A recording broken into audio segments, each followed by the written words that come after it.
만왕의 왕 내 주께서 왜 고초 당했나.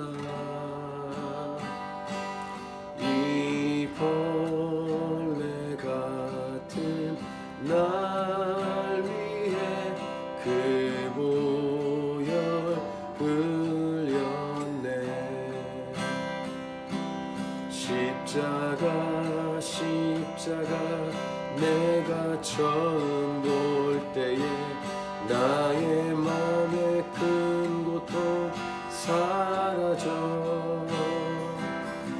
오늘 믿고서 내 눈 밝았네. 참 내 기쁨 영원하도다. 주 십자가 못 박힘은 속죄함 아닌가. 그 긍휼함과 그 은혜 말할 수 없도다.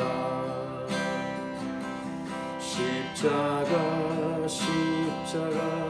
내가 처음 볼 때에 나의 맘에 큰 고통 사라져. 오늘 믿고서 내 눈 밝았네. 참 내 기쁨 영원하도다. 늘 울어도 그 큰 은혜 다 갚을 수 없네. 나 주님께 몸 바쳐서 주의 일 힘쓰리. 십자가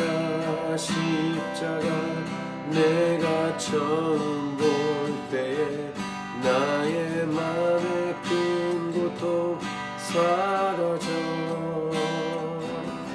오늘 믿고서 내 눈 밝았네. 참 내 기쁨 영원하도다. 이제 속죄일의 절차가 본격적으로 진행이 되는 내용입니다. 오늘 본문에서 주로 나오는 내용은 피를 뿌리는 것, 피뿌림이고, 후반부에는 아사셀을 위한 염소를 광야로 내보내는 이렇게 두 가지 내용이 오늘 본문의 내용입니다. 이 피뿌림과 관련된 신약 성경에 있는 내용을 참고하면 히브리서 10장 22절인데요. 현대인의 성경으로 잘 읽겠습니다. 우리가 이미 마음이 핏뿌림을 받아 악한 양심이 깨끗해졌고 우리의 몸도 맑은 물로 씻었으니 이제부터는 진실한 마음과 확고한 믿음으로 하나님께 나아갑시다. 이렇게 히브리서 10장 22절에 말씀하고 있습니다. 핏뿌림이 오늘 본문의 핵심 내용입니다. 피를 뿌린다는 것은 깨끗하게 하게 만드는 것입니다. 죄를 씻는 역할. 죄를 씻을 수 있는 유일한 방법과 도구는 피입니다. 그 이유는 피는 생명이기 때문입니다. 피에 생명이 있다 이렇게 말씀하시죠. 생명에 대한 대가를 지불하는 것입니다. 왜냐하면 죄의 이 대가는 사망인데 이 죄를 해결할 수 있는 비결은 생명인데 바로 생명이 피 안에 있습니다. 그래서 하나님은 우리 인간의 죄의 대가를 생명으로 받으시기로 결정하셨습니다. 그래서 피를 흘리게 하셨죠. 근데 하나님이 이 죄의 대가를 생명으로 받으시기로 결정한 다음에 했던 하나님의 헌신은 하나님이 십자가에 못 박히는 것이었습니다. 그 죄인을 위한 다른 한 생명, 근데 그 생명은 죄가 없는 생명이어야 합니다. 그래서 예수님이 이 땅에 오셔서 저와 여러분을 위해서 대신 죽으시고 피를 흘려주셔서 우리를 통해, 예수님을 통해 우리가 하나님께 들어갈 수 있도록 하나님이 우리를 받아주실 수 있는 그런 예수님의 십자가 사건이죠. 그 내용이 오늘 본문의 내용입니다. 자, 11절 보시면 아론은 자기를 위한 속죄제의 수송아지를 드리되 자기와 집안을 위하여 속죄하고 자기를 위한 그 속죄제 수송아지를 잡고, 이 속죄일은 모든 나라의 백성들을 위한 속죄일 제사인데 그것을 집례하는 대제사장인 아론조차도 죄인입니다. 그래서 먼저 자신을 위해서, 자신의 집안을 위해서 먼저 속죄제의 수송아지를 잡아야 했습니다. 대제사장인 아론도 죄인이었다라는 것입니다. 회중들을 위한 제사를 행하기 전에 자기의 죄를 먼저 씻고 자기 집안을 위한 죄도 씻고 그 다음에 회중을 위한 제사를 진행할 수 있었습니다. 이것을 히브리서 저자는 대조하면서 말하고 있죠. 예수님은 죄가 없으십니다. 그래서 이러한 절차가 필요 없었습니다. 모든 인간들을 위한 죄만 해결하시면 되었습니다. 그리고 예수님은 자신의 몸에 모든 인간의 죄를 다 짊어지셨죠. 이런 내용을 히브리서가 이렇게 표현합니다. 히브리서 7장 27, 28절 그는 저 대제사장들이 먼저 자기 죄를 위하고 다음에 백성의 죄를 위하여 날마다 제사 드리는 것과 같이 할 필요가 없으니 이는 그가 단번에 자기를 드려 이루셨습니다. 그러니까 인간의 제사장들처럼 자기 죄를 위해서 그것을 해결할 필요가 없었다라는 것입니다. 예수님은 그 다음에 율법은 약점을 가진 사람들을 제사장으로 세웠거니와, 그렇죠? 율법 후에 하신 맹세의 말씀은 영원히 온전하게 되신 아들을 세우셨느니라, 이렇게 말씀하고 있습니다. 자, 그 다음 자신의 죄를 속죄한 후에 이제 휘장한 지성소로 들어갑니다. 그리고 제사가 계속 진행이 되는데 12, 13절 보시면 그 지성소 안에 들어갈 때 향로를 가져다가 여호와 앞 제단 위에서 피운 불을 그것에 채우고 또 곱게 간 향기로운 향을 두 손에 채워가지고 휘장 안에 들어가서 성소에서 지성소로 들어가는 것입니다. 성소에서 향로, 그 다음에 피운 불, 향, 이것을 가지고 이제 지성소로 들어가는데 13절 보시면 이렇게 기록되어 있습니다. 13절을 같이 읽겠습니다. 여호와 앞에서 분향하여 향연으로 증거궤 위 속죄소를 가리게 할지니 그리하면 그가 죽지 아니할 것이며, 이런 13절의 내용이 있습니다. 일단 다시 12절 보시면 여호와 앞 제단 위에서 피운 불, 나답과 아비우 아론의 두 아들은 하나님께서 명하시지 않은 불을 들이다가 죽었었죠. 아론은 하나님께서 명하신 불, 즉 여호와 제단 위에서 피운 불을 사용합니다. 그리고 향로를 채우고 곱게 간 향기로운 향을 두 손에 채워가지고 휘장 안 지성소로 들어갑니다. 그리고 지금 방금 읽으신 13절에 하나님 앞에서 분향하여 향연, 연기입니다. 그 연기를 그 속죄소를 연기로 가리게 합니다. 그러면 죽지 않는다고 말씀하십니다. 본인과 가족의 죄를 위해서 먼저 속죄한 후 그 다음에 진행하고 있는데도 불구하고 향연으로 가득 채워야 한다는 말씀을 주고 계십니다. 이 향연은 원어 단어상 구름으로도 번역하는데 빽빽한 구름같이 이 향연으로 가득 채웠어야 합니다. 그래야 죽지 않는다고 말합니다. 속죄소는 굉장히 작은 공간인데 그곳을 이 향연으로 가득 채웁니다. 근데 그곳이 바로 속죄소가 하나님이 거하시는 곳입니다. 하나님이 거하시는 곳을 이 향연으로 가득 채웠어야 했습니다. 그래야 아론이 죽지 않습니다. 이것은 시내산에 이스라엘 백성이 머무를 때에도 그 시내산 위에 하나님이 임재하셨습니다. 하나님의 불, 광채로 임재하셨을 때 빽빽한 구름으로 가리워져 있다고 기록합니다. 출애굽기에. 그렇기 때문에 백성들이 죽지 않았던 것이라고 말합니다. 그러니까 어제 말씀드린 것처럼 죄로 인해 연약한 인간을 하나님께서 보호하시는 것입니다. 그냥 하나님의 얼굴을 인간이 얼굴로 대면하면 죽을 수도 있기 때문에 아무리 동물의 피로 속죄했다고 해도 하나님의 얼굴을 직접 뵈면 죽을 수 있기 때문에 하나님이 배려하시는 겁니다. 그래서 여기에 이제 메시지가 있는데요. 그래서 하나님 만나는 게 정말 무섭다 이렇게 생각도 할 수 있지만 그만큼 하나님은 거룩하시다. 이런 메시지와 함께 하나님은 인간을 보호하시고 그래서 배려하신다. 즉 하나님은 백성을, 사람들을 사랑하신다. 죽지 않도록 배려하신 하나님. 이렇게 두 가지를 일단 생각해 볼 수 있습니다. 첫 번째로 정리하는 메시지인 것입니다. 하나님은 거룩하시고 동시에 하나님은 사랑이시다. 하나님이 얼마나 거룩하시면 직접 인간이 만나면 그 인간이 죽을까? 두 번째, 동시에 그 인간이 죽지 않기 위해서 빽빽한 향연으로 가득 채우도록 말씀하시고, 그래서 그 인간이 죽지 않도록 배려하시는 사랑의 하나님이시다. 이렇게 첫 번째로 정리해 볼 수 있고, 두 번째, 이렇게 어떻게 보면 복잡하고 순서도 많고 하나님 만나는 것이 쉽지 않은데도 불구하고 왜 만나야 될까?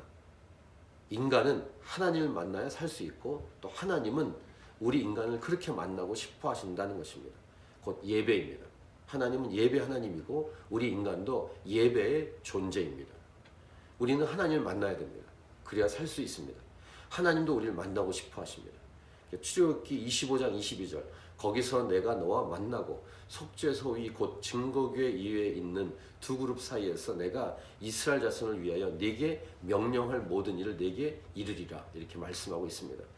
이렇게 우리를 만나고 싶어 하신 하나님께서 우리 인간이 하나님을 자유롭게 만날 수 있도록 놀라운 구원의 계획을 세우신 것이 예수님의 십자가 사건입니다. 이것이 예수님 십자가로 완성이 됐습니다. 그래서 예수님께서 십자가에서 다 이루었다라고 말씀하신 것이고, 예수님 십자가에 죽으실 때 성소와 지성소를 가로막고 있는 휘장이 찢어진 것입니다. 이토록 우리를 만나고 싶어 하시는 하나님 아버지에 대해서 우리 예수님께서 말씀하신 내용이 그 유명한 우리 교회의 이름의 근간이 되는 예배한 사람을 찾으신다는 말씀입니다. 요한복음 4장 23, 24절. 아버지께 참되게 예배한 자들은 영과 진리로 예배할 때가 오나니 곧 이때라. 아버지께서는 자기에게 이렇게 예배한 자들을 찾으시느니라. 하나님은 영이시니 예배하는 자가 영과 진리로 예배할지니라 라고 말씀하신 겁니다. 그 다음에 앞에서 말씀드린 대로 회중들의 죄를 속하기 위해서 피를 뿌립니다. 이 피를 뿌림은 죄를 씻는 것입니다. 14, 15절 보십시오. 그는 또 숫송아지의 피를 가져다가 손가락으로 속죄소 동쪽에 뿌리고 그 지성소 안에 있는 법궤 바로 위 거기에 동쪽 부분에 뿌리고, 또 손가락으로 그 피를 속죄소 바로 앞에 7번 뿌립니다. 또 15절, 또 백성을 위한 속죄제 염소를 잡아 그 피를 가지고 휘장 안에 들어가서 그 숫송아지 피로 행한 같이 그 피로 행하여 속죄소 위와 속죄소 앞에 뿌릴지니. 그러니까 아마 휘장 안, 지성소 안에 2번 왔다 갔다 반복해서 들어간 것 같고, 자기를 위한 피와 백성을 위한 피를 뿌린 것 같습니다. 이런 계속 피를 뿌림을 설명하는데 16, 17절, 곧 이스라엘 자손의 부정과 그들이 범한 모든 죄로 말미암아 지성소를 위하여 속죄하고 피를 뿌렸다는 거예요. 또 그들의 부정한 중에는 회막을 위하여 그같이 할 것이요. 피를 뿌렸다. 부정과 죄 때문에 피를 뿌렸다. 17절, 그가 지성소에 속죄하러 들어가서 자기와 그의 집안과 이스라엘 온 회중을 위하여 아론 자신, 아론의 집안, 그 다음에 이스라엘 온 회중을 위해서 속죄하고 나오기까지 이렇게 기록하고 있습니다. 그때까지는 회막에 누구든지 잊지 못할 것이다. 이렇게 말씀하고 있죠. 세 번째로 정리합니다. 오직 피로만 깨끗하게 할 수 있다. 앞에서 말씀드린 대로 피는 정결케 하는 역할을 한다. 동물의 피는 일시적이지만 예수님의 피는 영원히 단 한 번에 깨끗하게 한 것입니다. 자, 휘장 안에서만 피를 뿌리지 않고 나와서 이 성소 앞에, 성소와 지성소 바로 앞에 바깥에 나와도 거기에 동물을 번제드리는 번제단이 있습니다.